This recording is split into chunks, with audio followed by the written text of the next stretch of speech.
it's Natalie, and welcome to Witches of the Moon, Season 3. That's right, count them, 1, 2, 3. We are back for Season 3, and it is already Week 2. This week we are covering magical symbols, and I am filling in for the wonderful, delightful, delicious, absolutely fabulous, wonderful, fantastic, super slopgotchous Sunshine Morning Ray, who was unable to do the video this week. Before I get started, though, I do want to say a few words about some changes that have gone on in Witches of the Moon this week. I am very sad, for those of you who do not know yet, to announce that we have lost 2 of our members this week, the Lady Gravedancer and Amy Webster. Lady Gravedancer has got a lot going on, and she started a channel a little while back, Witchy Talk, I think it's called, or Witch Talk.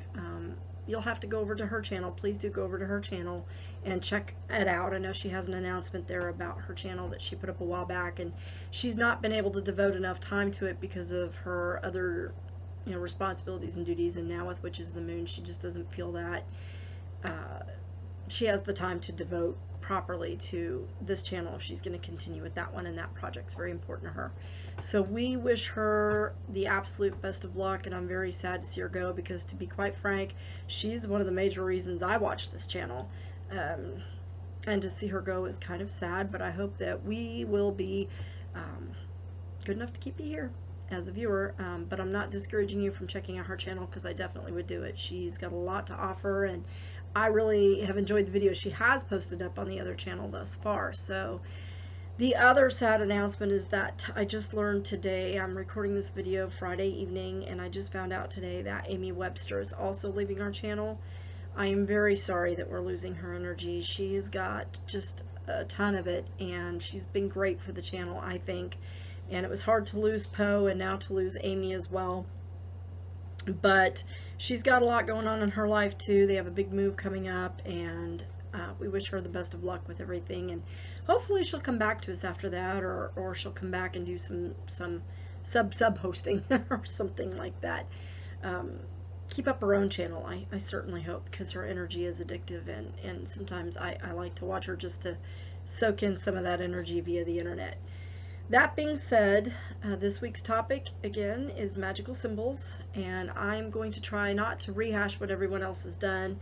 I haven't had a chance to watch everybody's videos yet, because some people have had trouble getting them loaded up, and I'm also recording this before Sunday so that I can have mine loaded up, because we've been having such issues. So I apologize if some of this is redundant. But this is a big topic, and I honestly feel that we could do an entire week, nay, an entire year, just on magical symbols and not cover everything there is to know.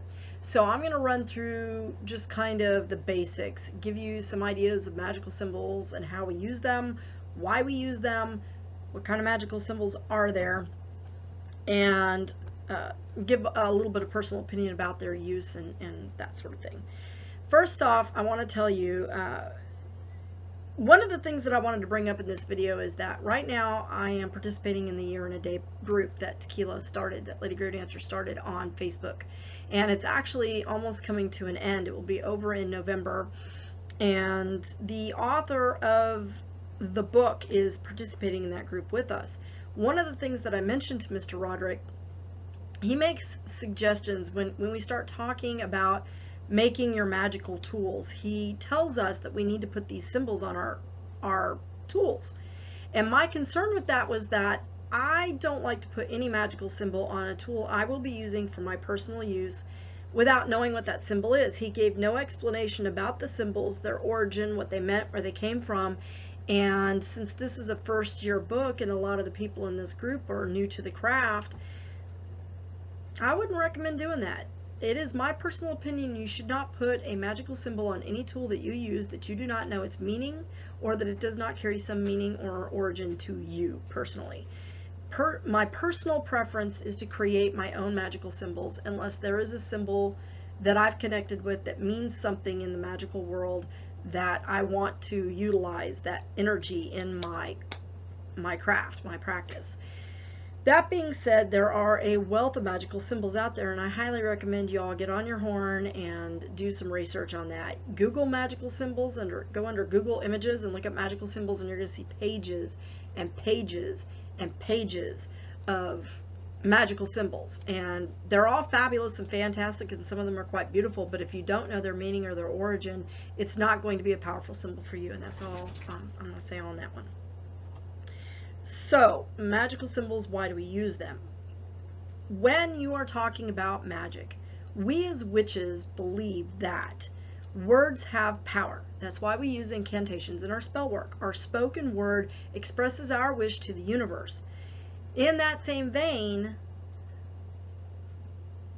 magical symbols are a written symbol representing some thought, word, wish, deed, what have you.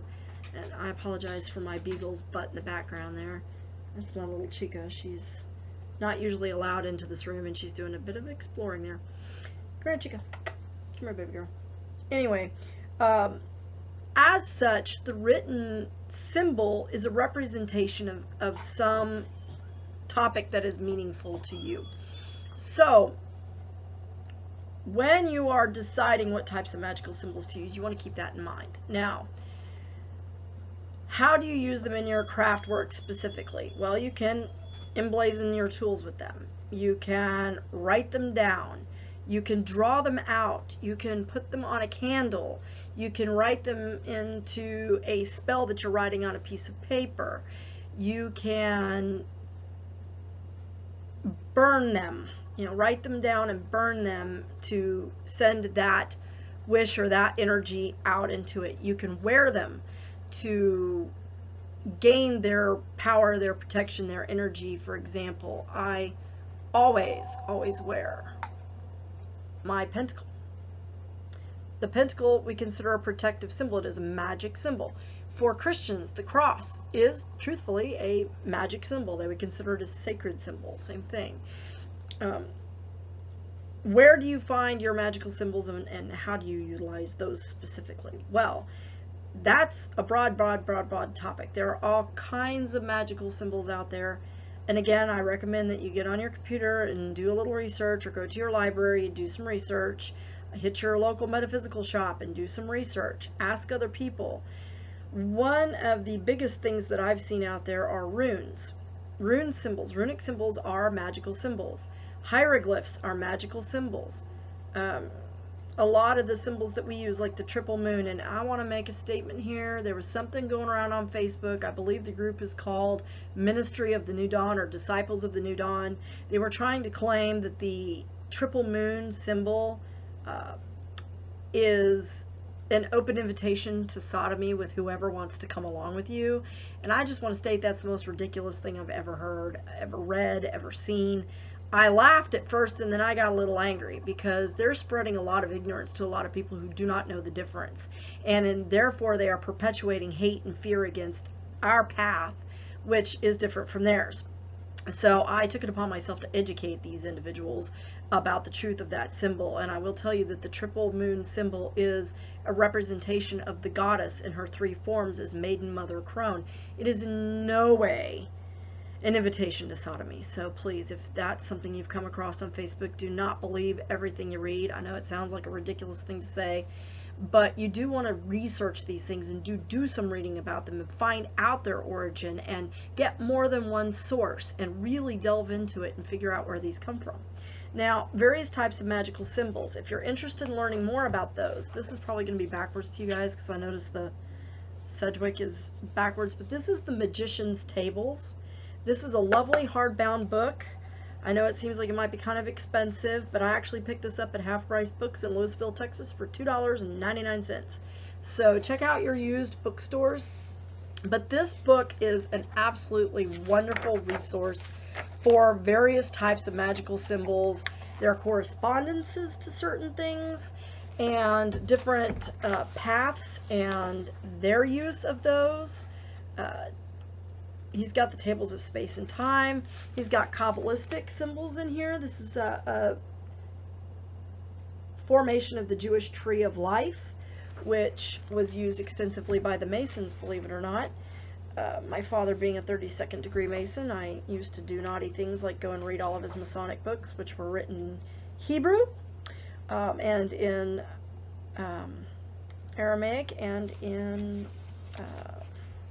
another one that was written in Arabic. So interesting. But he does talk about like the planetary spirits and all of that. You can utilize symbols from the zodiac in your magical practice if you want to harness the specific energies of a particular ruling planet, or, you know, I almost said zoological, zodiac sign. You can do this. Zoological. Okay, I'm obviously needing coffee. It's like 9 o'clock at night. I've got 2 evaluation reports to type up and a boatload of notes, and yeah. So another good source for finding out about some of the symbols, another reason we use symbols, is protection. Now, I believe he pronounces his name Penzic or Pinchik. Christopher Penzic has this wonderful series of books, The Witch's Whatevers, and this one is The Witch's Shield, chapter 4, which I have marked here, covers specifically marked for protection, so symbols that you would use in protective magic. And he does give a little bit of origin of some of the other symbols that were used. He talks about the vanishing pentagram, he talks about the hexagram, the cross and its different variations, the Christian cross, Celtic cross, which is a Christian cross, the earth cross, the Ankh, which is the Egyptian symbol for life, the Eye of Horus, which is considered a protective symbol. So he does do a lot of discussion on that and which are the various forms. So this would also be an excellent resource, and this entire series is actually very, very good. You can also check out some of the books by Dr. Buckland. He discusses some of the magical symbols and their use in magic. Now, how would you use a symbol like that? Like I said, you could engrave a candle with it. You can write it down on a piece of paper and burn it or bury it. You can, I've actually embroidered magical symbols on certain things. Like recently I made a bag for my Ogham fuse that I use when I'm doing divination. And I put the Druidic symbol on there and a few things in the Ogham, and I embroidered that onto the bag as a seal in a way of its use and its meaning to me. Again, I would not recommend that you're using any kind of magical symbol unless you've understood its origin and it has meaning for you, it connects with you, and you know what purpose you're using it for, why you're adding it into your magical practice, or why you're putting it on your tools, or however you're using it. Now, I want to talk a little bit about making your own magical symbols, because I truly, truly do believe that our path is a very individualistic one. And the best magic and most powerful magic comes from things that you create yourself. So I'm going to talk about sigil magic here. Sigils are magical symbols that are created to represent an idea, a full idea, or a word, or something that has specific meaning. And I'm not going to go into how to make a sigil because Sunshine Morning Ray covered that last season in a wonderful video. I believe it was our Share a Spell week, and she talked about sigil magic and how to create sigils. There's a gentleman on YouTube named either Grant Morris or Grant Morrison. If you go onto YouTube and you put in sigils Grant, he'll pop right up. He has a wonderful video where he explains to you how to do that as well. It's very easy, but the more effort you put into a sigil, the more power you're going to imbue it with, and the more work it's going to do for you. So I always recommend using sigils in practice, because at least a little, and you can incorporate other magical symbols into your sigil. You don't have to just completely create it from scratch like, you know, chocolate chip cookies. I mean, you can take some of the magical symbols you've seen in other things. Like, for example, I have used symbols from the Magician's Tables. Some of the things that he has in here, some of the symbols that I've seen, I've actually used some of these symbols, like these are the runes, in my sigils, because there may be something that represents to me. Or rather than using the standard alphabet A, B, C, D, E, F, G, I use the Ogham and the fuse or the runes to create a very special sigil that is done just for that. I have a sigil that I use as my magical name when I am doing a spellcraft involving my own self. So the sigil I've already created with my name represents me as a magical being in the eyes of the Lord and the Lady and in the eyes of the universe. So when I'm creating other sigils, I may incorporate that sigil into the sigil that I want. For example, if my favorite band is Aha, and for those of you who don't know who they are, look them up on YouTube. They were a band from the 80s, and I was totally infatuated with the lead singer Morton Harkett when I was a kid. Still am. So if I wanted to cast a spell that Morton Harkett and I would become friends, I would use the sigil I already created for my magical name, because when I am working magic, I'm utilizing my magical name. I would not use my personal name, Natalie. I would use my magical name, because in my practice, that's the name I have taken on, and that name represents solely me. There's a million other Natalies. There are more than one Natalie Sedgwick out there. So even doing that wouldn't account for it. But there's only one of my magical name, because I created that name myself and took that name on. So that sigil represents me. So I may take the sigil I made for my magical name and incorporate it in with some sigil I make to represent him, and then I would put in symbols that would represent friendship and that sort of thing, so that I would have a completely unique magical symbol that represented the idea that Morton Harkett and myself would be friends. Not recommending you do that kind of thing, but hey, I'm not recommending you do it either, frankly, because every spell you cast, I know there's a lot of hype and talk about, oh, you're not supposed to impede on anyone's free will, and I know there's a lot of Wiccans out there going, but I am going to tell you that you're always impeding on somebody's free will anytime you do something. There's always going to be somebody who disagrees with it or feels put out that you've done this or what have you, or haven't done this. So you do what's going to benefit you, as long as you're not physically harming or wishing harm. Well, you do what you feel you got to do, and let justice take its course, and let the Lord and Lady judge you, is all I got to say. So symbols like that, you can create your own magical symbols, and I strongly recommend you do that. It seems intimidating at first, but if you watch Sunshine's video, she makes it very easy, and Grant's video is very easy, and you're like, oh, okay. And then as you do it more, you'll get more comfortable with it, you'll get better at it, and you'll start incorporating more elements into it, and you're going to find that it's going to be a very powerful form of magic for you. Symbols are an excellent way to convey a particular idea, feeling, connection, belief, energy that you wish to incorporate in your magic. You can wear them, you can etch them into candles, you can write them down on pieces of paper, you can bury it, you can chew it and eat it, you can what have you. And I think that you'll find that they're going to be very useful to you. One of the other uses is, of course, decorating your magical tools, and I will say I'm in the process of having a very special besom made by a group called Naturecraft. Naturecraft.com. Check them out. They're based out of Ohio. They do visit the Renaissance fairs here. I do believe Lady Gravedancer got her besom from them as well, but she bought one, I think, or someone bought one for her that they had with them at the time. They are custom making one for me, and I asked for specific symbols to be engraved on the handle. So they did it at the moon phase time that I requested. They harvested. He reported back to me and told me the branches that will be used for the bottom part of the besom were harvested between this time and this time on this date as per your specifications. I mean, it was really fantastic. They're a great group of guys out there, and they do wonderful, beautiful work, and I'm really looking forward to it. But I do have several symbols that will be special to me that are being engraved on that besom, and so that will make that tool solely mine. That's another reason for using magical symbols in your tools, is that that is a sign that that tool is connected to you.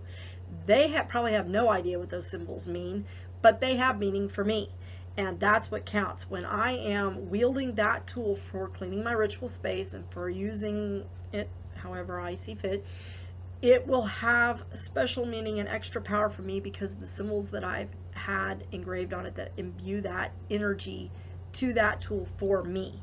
So when I created those symbols, it took a lot of time and a lot of care. And again, don't let it intimidate you in doing that. I think that the more you practice with it, the better you'll get with it. I think the stronger you'll find your magic is. So kiddos, that's my talk on magical symbols today.